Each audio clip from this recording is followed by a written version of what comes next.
Have you ever known a man who has never said a curse word? Well, I have. This man was my grandfather, and his name was Cecil Clyde Adair. My father said the closest thing to a curse word he ever heard from him was bologna sticks. This is a picture of my grandfather. He was born on September 6, 1921. He grew up in a very large family, and he had 7 siblings. My papa married my grandmother, Billy Adair. They would have 3 children, Kevin, Celia, and Denise. He had a total of 8 grandchildren. 2 were twins that died at birth. The family tree is recorded in his Bible. My grandfather was a very hard-working man. He would get up early in the morning and have the same thing for breakfast every day, which was oatmeal and raisin bran. After breakfast, he would start his busy day. You would not see my papa until Sunday. My papa owned a farm with cattle and loved to garden. I can remember when I was younger helping him feed all the cattle. This is a picture of him on one of his tractors and another picture of his garden.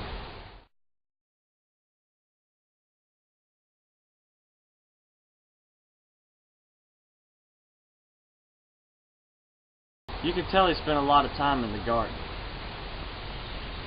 This next picture shows my papa with my cousin Leslie going to church.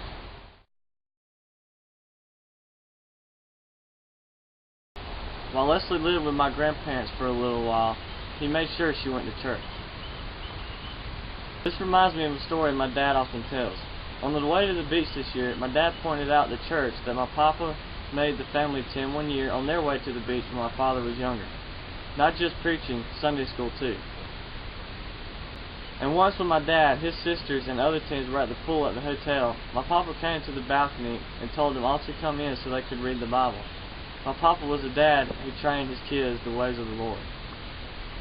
In our church, my papa served as a deacon for many years and would participate in church activities such as VBS, the choir, and senior citizens. These next pictures show my papa during times when he would dress up for senior citizens events. In one picture, he is the bride if you look closely.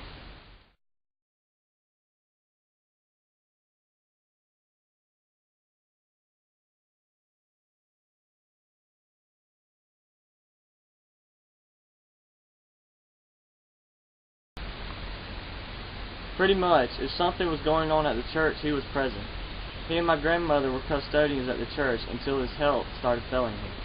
This was his ministry and service to God. My papa never met a stranger. If a new family would move into the area, he would be the first to go by and meet them and invite them to church. This next picture is a rabbit box. I had never seen one of these until recently when my dad and brother found it in my papa's barn. My papa loved to hunt rabbit with his dogs.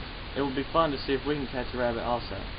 These 3 items are all my papa ever needed to do fix-it jobs. He could fix anything with twine, duct tape, and a knife. We still find his handiwork today in the barns. Many people today that own a Bible may hardly ever use it. However, the Bible that my grandfather owned has been well used. This is a picture of the Bible he owned. In his Bible, my papa would underline or highlight many important verses. He also wrote down some special quotes, one of which is, "Accept God's ways, His wisdom, and His timing simply. Trust Him, He is in control."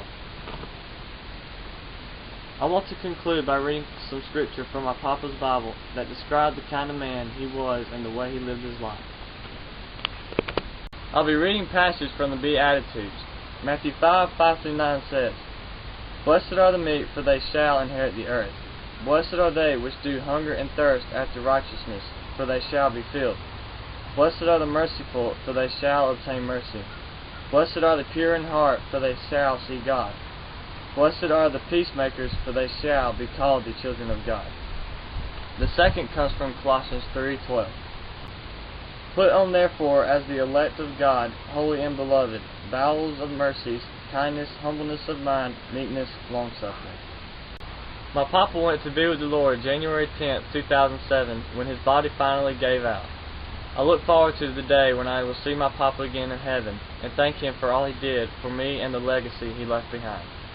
Thank you.